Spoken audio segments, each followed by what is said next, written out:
Tokyo, an island located in the Pacific, was once known as Edo up until about 1868. Today, it is the capital of Japan and is the most densely populated metropolis in the world, according to Mark Tutton's overview of the city. Home to about 12 million residents, Tokyo has been rapidly growing and continuing to expand vertically every year. Tokyo Population 2018 says that the Greater Tokyo area is home to 25% of Japan's population and is so large that it is in fact 1.5 times larger than the world's next largest metropolitan area. Tokyo is a bustling cosmopolitan city and a major transportation hub, as well as a major world economic and industrial center. According to Mark Tutton's overview of the city, with its high-rise, high-tech skyscrapers and thousands of illuminated signs, Tokyo is often cited to have a futuristic city feel, shaping our vision of what the future may look like. Tokyo is also home to many world-class institutions of higher education and has the highest concentration of universities in Japan, according to the Junior Worldmark Encyclopedia of World Cities. Tokyo has been chosen as the host of the 2020 Summer Olympics for the first time since 1964. According to Tokyo 2020 Olympic and Paralympic Games Sustainability Plan, the concern for the environment became the third pillar of Olympism in addition to sport and culture in 1994, prompting the need for a sustainability plan. In this presentation, I will outline our group's comprehensive plan for sustainable Olympic Games in Tokyo. We will incorporate social and economic aspects of sustainability in addition to all of our environmental efforts. In a general sense, this will be achieved through an adherence to traditional Japanese cultural principles. These principles, which are outlined in Tokyo's plan for sustainability, include Omotenashi, the spirit of selfless hospitality, the Japanese concept of motanai, the sense of avoiding waste, and taru wo shiru, which means what you have is all you need. We also recognize that our increased globalization brings new challenges, including discrimination, harassment, and hate speech, as well as concerns over child and forced labor and the working poor of Japan.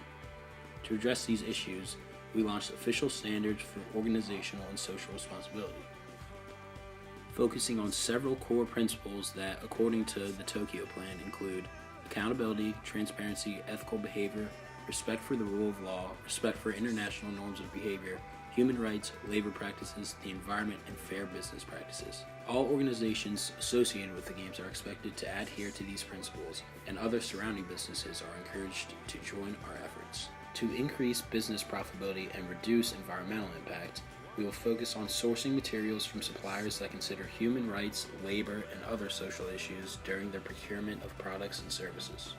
Perhaps most notably, we will make an effort to ensure that everyone can enjoy the 2020 Games and Tokyo itself, specifically by introducing the following initiatives: making venues accessible to people of differing abilities, providing worship rooms for athletes of all faiths in the Olympic and Paralympic villages, serving meal options that are halal and vegetarian in all athlete and spectator facilities, providing childcare and nursing rooms for spectators with children, and implementing public education programs that aim to foster a broader respect for diversity and human rights in Tokyo.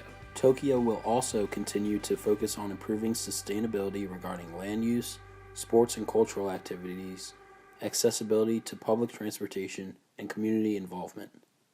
We want to build a Games that allow us to forward these goals and initiatives into the distant future.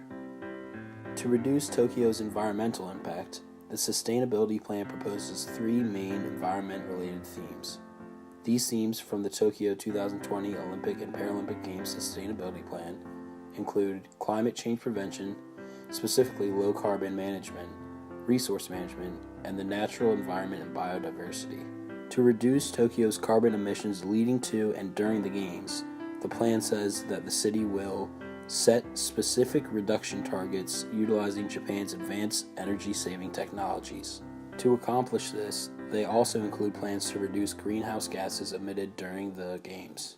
Proposed methods of achieving this include ensuring accurate greenhouse gas measurement and taking all avoidance measures when greenhouse gas emissions are possible.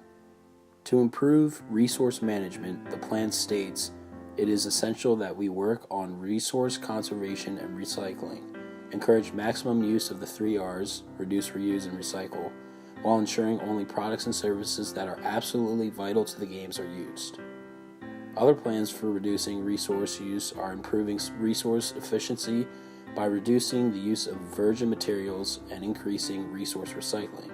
The sustainability plan also plans to try to create an atmosphere that promotes the widespread acceptance and practice of waste separation methods. As our 2020 Tokyo Sustainability Plan states, for the Tokyo 2020 Games, we will take into account biodiversity issues and water and greenery related issues, which are all closely interlinked.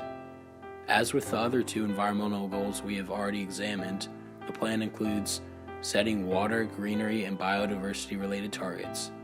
Another key element to preventing water issues is accurate mitigation and measurement of water quality, as well as conserving water resources. Another key potential issue highlighted in our plan is the need to measure for controlling invasive alien species to preserve the natural ecosystem.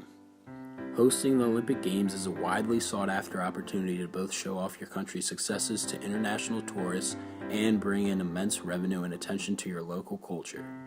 Having not hosted the Summer Olympics since 1964, Japan has the opportunity to show off the multitude of achievements and strides they have made to become a global economic powerhouse through their cultural epicenter in Tokyo. Given that the driving force behind the upcoming Games is the mindset of sustainability, it makes sense that Tokyo should pay homage to their previous Olympic Games. The intention to do so is revealed in the Tokyo 2020 Sustainability Plan through the Heritage Zone, which will reuse the maintained Olympic structures from 1964 for events such as marathons and cycling. The new structures are meant to signify the harmonious capacity that urban environments have to coincide with the natural world. The sustainability plan lays out its intentions to minimize environmental burdens, including air pollution, as well as noises and water pollution from the construction works and venue management.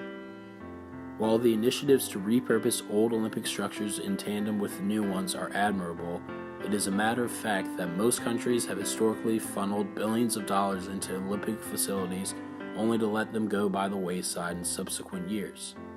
Take, for example, the work done by the UK at the London 2012 Olympics. National Geographic reports that the Olympic Stadium had a detachable upper deck, which allowed the stadium to be reduced to a manageable size for everyday events. While offering up structures for continued athletic events for universities, local clubs, and public usage as one route, it seems as if there are more beneficial underlying values. The Olympic Village, for example, can be repurposed as affordable housing for those less fortunate, thus standing as socioeconomic staple of sustainability and exemplifying the Japanese values of omotenashi and matanai. As Japanese cities are often characterized by the agricultural lands contained within them, cities such as Tokyo are more susceptible to water pollution due to runoff due to their location close to large bodies of water. In order to make good on the promises of reducing water pollution, the initiatives must extend beyond simply the materials going into new structures. Water pollution can grow to be a significant problem with a vast number of impervious surfaces within these facilities. To prevent further environmental damage, these structures must be continually utilized and modernized to reflect environmental awareness of the present and future global communities. Implementation of preventative measures such as rain gardens can help mitigate the potential detrimental effects of leaving these facilities to rot. These potential solutions and other future solutions align perfectly with Tokyo's pre-standing notions of environmental protection and could be beneficial to furthering the game's objectives of exemplifying sustainability for the global community.